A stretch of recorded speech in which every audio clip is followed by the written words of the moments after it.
coming up. We now operate at about 100 acres per cow unit year-round. When we came home from college, we were at 60 or 70. So it's a full circle as we try to build that sustainable cow and that efficient cow. See how one ranching family in Colorado is reaching profitability through sustainability. Next on The American Rancher.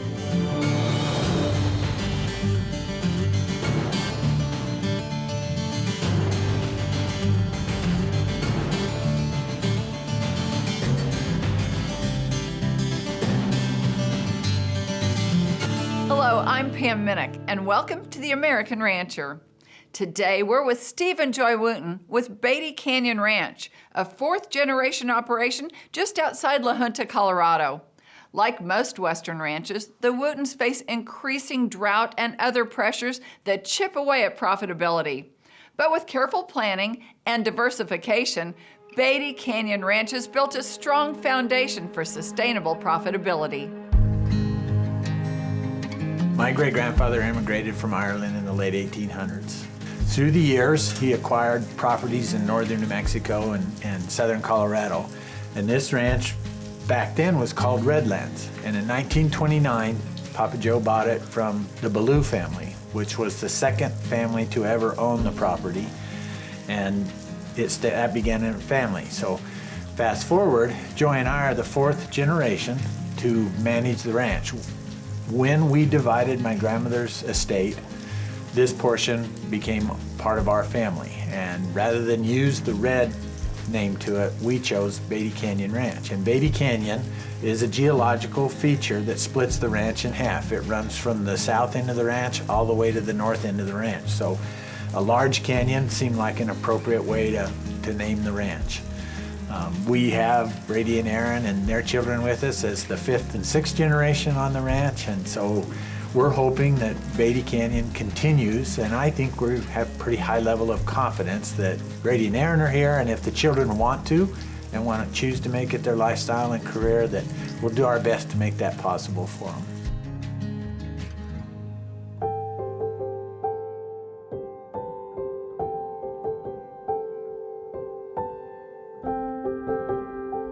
This is a unique environment in southeast Colorado at Beatty Canyon Ranch. We're in canyon country. The plains of eastern Colorado is generally thought to be just rolling plains of the Great Basin in this area, but it's not. There's this huge canyon structure in here, and we're in the bottom of the canyon. It is wonderful cow-calf country, but it is not good stocker country. We cannot get the gains on stockers that you'd like to get because of the grass species we have here. And so you've got these different elevations, you've got lots of rock, you've got lots of terrain. We found ways to take that challenge and turn it into a diversified business. So we'll use guests coming to the ranch to look at the scenery, to look at the wildlife. We have a hunting program, and we also do seminars and schools and board retreats here that try to help capitalize on the part that's not grazable, but it's very view and landscape that we can market. We also host art classes. We've been doing it for 13 years. We have an artist that's a great friend of ours that is a watercolorist, and she teaches classes in Denver. And she brings her students out every year, Memorial Day and Labor Day. My husband and Steve went to junior high and high school together. Joy and I met in college years. We did. Yes, and we have been friends. Our kids grown up. It's just a good, it's a good thing. It's a good thing. Love you, Janet Ann. We love each other. That's good. So we have the city and the country, so it's all good. It's awesome. And a lot of them have become our friends. One lady has been here for 12 years out of the 13. And they treat our young grandkids just awesome. They are budding artists because of them, because of our guests. They stay 4 days, we feed them, and love having them, and take them to the rim of the river and show them our country, and they just love it. We have country people at heart when they leave. They love to see our cattle and our animals, our horses. It's so awesome because we get to tell them our story. I believe that these trips really help the consumer and our artists understand where the beef supply comes from and how the cattle are raised in an environment, and they come away with a better appreciation of their beef, and they share it with everyone. After the break, We now operate at about 100 acres per cow unit year-round. When we came home from college, we were at 60 or 70. Steve and Joy share strategies that sustain Beatty Canyon Ranch today and into the future. That's after the break here on The American Rancher.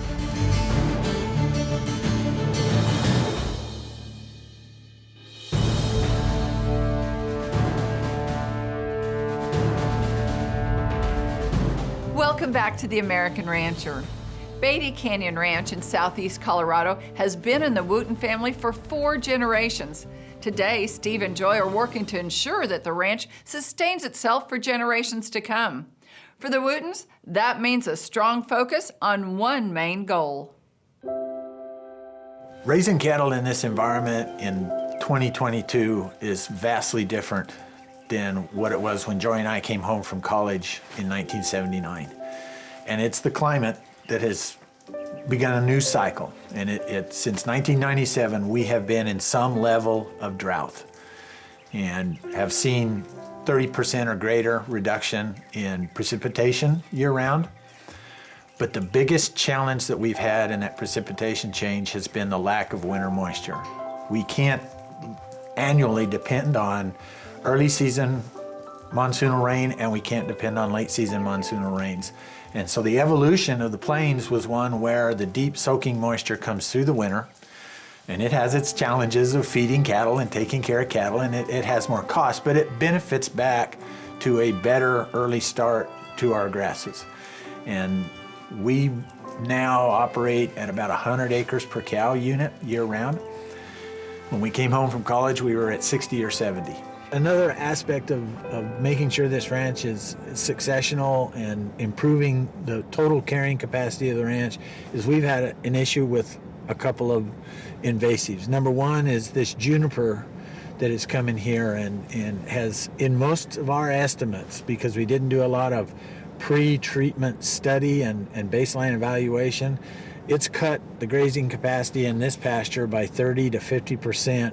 Because they come in and they compete so severely with the grass species for moisture, but then they also, a tree the size of that tree over there, that's 100 square feet underneath that tree, 10 by 10, that isn't growing grass. And so we will use a dozer and come in and mechanically remove and pile these trees into slash piles and then burn them a year later. What we have seen isn't just a response where the tree was, it's a remarkable response 30, 40 feet away from the tree, that now those grasses have water that they were being competed at, and the grass response is phenomenal.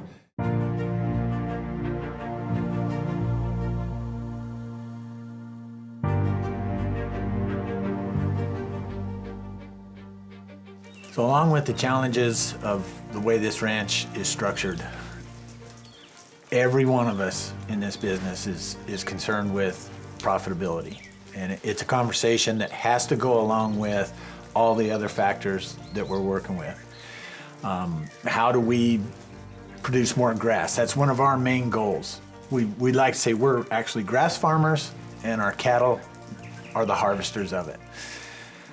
There's a lot that goes into that, but in terms of us here on Beatty Canyon Ranch, we've incorporated a lot of conservation aspects, a rotational grazing plan, a drought mitigation plan, something that we never thought of having in the 1970s. And then we've had to look at what's it take for Joy and I to pass this on to the next generation, which in itself is a form of sustainability. While sustainability is a much larger element of it, we've had to take and look at it, how can Beatty Canyon Ranch work within this concept of sustainability? How can we have cattle that are extremely efficient grazers? How can we have cattle that every cow that gets pregnant and is documented by the vet brings a calf to branding? We have a unique management plan here that we will put a lot of growth and a lot of money into a yearling heifer and a first calf heifer, and even after they have their second calf. as a 3-year-old with her second calf, she goes into business. You're now working for us. We spent 2+ years working for you. You're on the payroll, which means they don't see a feed truck. They get their supplement in tubs. They live out in large pastures and get rotated. And they see us a lot horseback, but not much with a feed truck. And so we expect a cow to function in the environment that the good Lord made her to function in. We just have to make sure we provide all the forage she needs and all the nutrients, vitamins, minerals, and proteins that she needs to do her job correctly. The other factor in this region is it's semi-arid. So 9 to 11 inches total precipitation year-round, drought affected, as we all are for the last 20+ years. So we've got to have a cow that can pretty well maintain herself in a real rugged, rough environment and be gentle enough that when we need to move cattle, they're willing to move with us and work with us. The original breed that was on these ranches was Herefords, and my uncle experimented with Simmental, Limousin, Maine Anjou, South Devon, but he met George Chiga and went and visited George in Oklahoma, and there he met Sally Forbes and Waldo and got connected with the Red Angus, the founders of the association, and agreed with what their philosophy of the breed was. And so he bought the first Red Angus bulls, started crossing on the Hereford cows, and all the problems that we'd been having with, we did so many cesarean sections on those European breeds that we did our own. The vets taught us to do our own cesareans here on the ranch. We started breeding Red Angus and we got birth weight under control. We loved the phenotypical balance between Hereford and Red Angus, and that red baldy demand was outstanding. So that was back in the early 70s. And fast forward to when Joy and I took over the operation here, we were still crossbreeding between the two breeds. We experimented with some red Gilfie as a third part of that breeding process. But then once the association stood up their feeder calf certification program and the value-added marketing that goes with that, we felt like it was inherent that we move forward and use strictly the purebred Red Angus bulls in our herd and just work within the breed, use those Red Angus bulls, seek out cross. We still believe strongly in heterosis, but we can't fault what that marketing program has done for our profitability, the kind of benefits that we've received from it. Up next. So it's a full circle as we try to build that sustainable cow and that efficient cow. The Red Angus female is a key component of Beatty Canyon Ranch's sustainability program. Hear why after the break. Stay with us.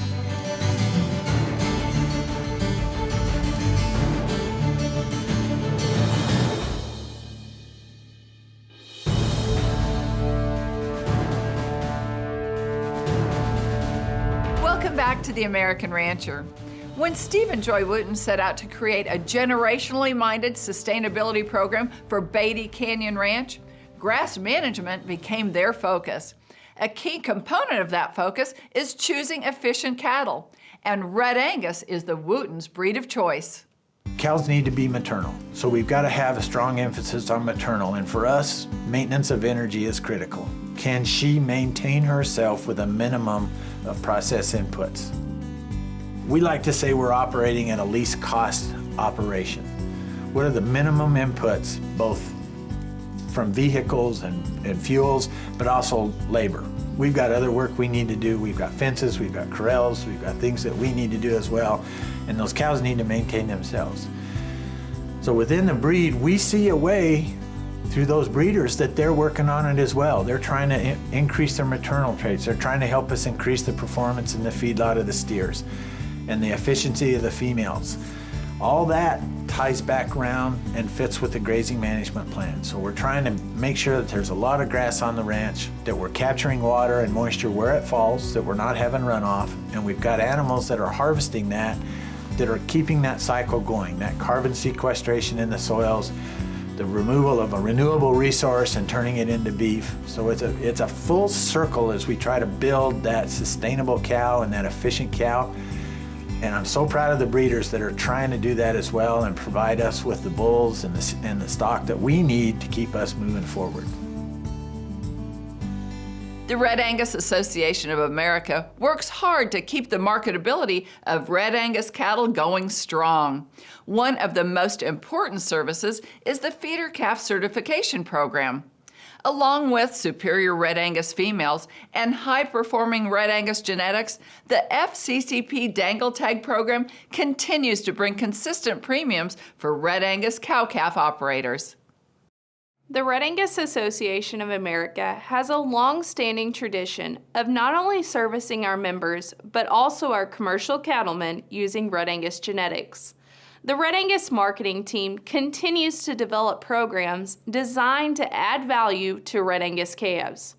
We offer the industry's most experienced age, source, and genetic verification program, better known as the Red Angus Yellow Tag. More cattlemen are utilizing the FCCP tag than ever before to garner Red Angus premiums. This past fiscal year, the program enrolled over 214,000 head.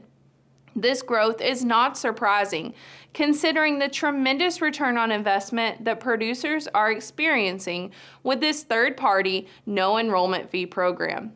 Research has shown that FCCP tag calves garner a $2.98 premium per hundredweight compared to non-tagged Red Angus influenced calves. This equates to a $1,430 difference on a potload of 6-weight FCCP tag calves compared to a potload of non-tagged Red Angus calves. With premiums like this, commercial producers should waste no time enrolling in the program. To enroll, call the Red Angus office and complete a short supplier enrollment question and answer session over the phone to verify that you qualify for the program. Once qualified, tags are shipped directly to the producer where the calves are tagged prior to them leaving the ranch of origin. We have the option of either a 99-cent dangle tag, a $2 EID only, or a $3 dangle EID combination set. The next step is to fill out the customer enrollment agreement and provide some basic calving records. You'll send this document in along with a copy of the first page of your calving book. Once this has been received by the Red Angus office, we will then issue your certificate of compliance, which is the document that buyers are looking for to verify your calf crop in the program. Alternatively, the Red Angus Association offers the Allied Access Tag, which carries the same age and source verification benefits of the FCCP program, but without those genetic requirements. This program is designed for producers utilizing a planned crossbreeding program and has the same easy enrollment process as the Feeder Calf Certification program. Both of these options are ways the Red Angus Association continues to serve our commercial producers and help add value to their calf crop. To find out more, visit our website at www.redangus.org. We joined with the Feeder Calf Certification Program because we saw what its benefit was going to be. We do not directly keep our steers to finish. So we sell steers weaned off the cow at about 210 days of age average, so 575-pound steer calves. They're all natural. We try to do the best we can to hand those weaned steers off, those weaned on the cow steers off to the buyer. And that's where we think the program helps us the most, because that buyer receives a very healthy steer calf with all kinds of performance built in genetically. And when they utilize the program and they receive the benefits from yield and grade, that's where we see it. The return buyers that want to come back and compete for our calves is where we see the benefit from it. So 2 years ago, we got our carcass data back. 96% of the steers were choice, with 4% of the steers in prime.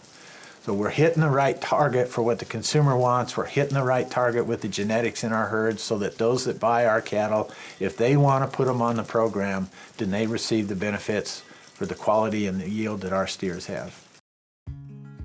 The success of the Red Angus breed goes together with the success of the cattlemen and women who use Red Angus genetics. And as the industry continues to face increased pressure from all sides, having a sustainability plan in place is more important than ever.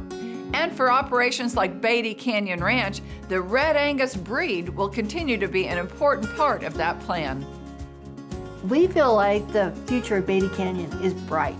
The future of agriculture is bright. There's so many technologies that are giving us tools to do things that we didn't even dream of, and that hopefully in the future our kids won't even dream of. And in terms of where all the pressures are coming from, there's a lot we can do here as taking care, as Joy said, taking care of the land, loving the land, being sure that what we're doing is the right thing.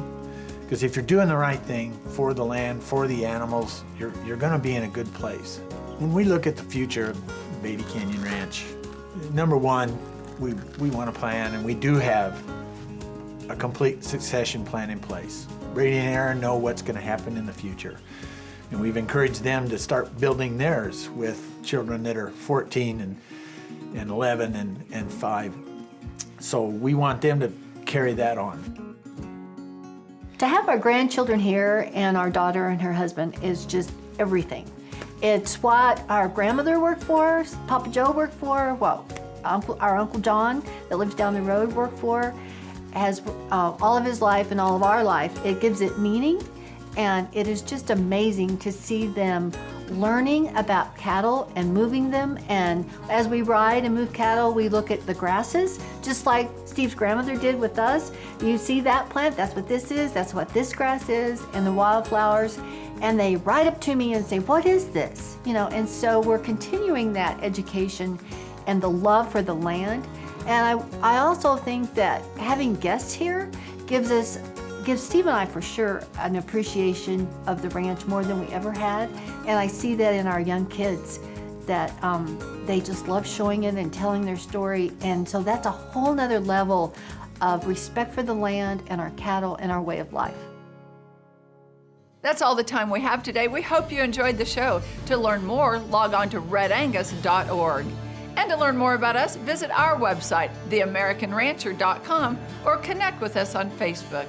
I'm Pam Minnick. For our entire American Rancher team, thanks for joining us. We'll see you next time.